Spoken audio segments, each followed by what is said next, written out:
नमस्कार। भद्रकोट नगरपालिका ward number 1 को नाम श्री दशरथ सामुदायिक वन उपभोक्ता समूहको 21औं वार्षिक साधारण सभाको पूर्व तयारीको अवस्था सम्पूर्ण यहाँ भित्र हाम्रो पदाधिकारीज्यूहरू यहाँ तयारी हुँदै हुनुहुन्छ।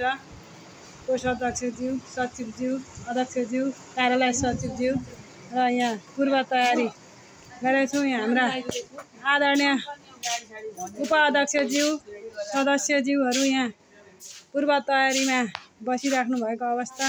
यहाँ उपभोक्ताज्यूहरू पनि यहाँ आएर हाम्रो विशु भाइले 21औं साधारण सभालाई पुरा सफल गर्नुभएको छ र ज्येष्ठ आमा बुवाहरू पनि उपस्थित भइसक्नु भएको छ। हस् त, धन्यवाद। फेरि म कार्यक्रमको केही झलकहरू देखाउन चाहन्छु। हस् त।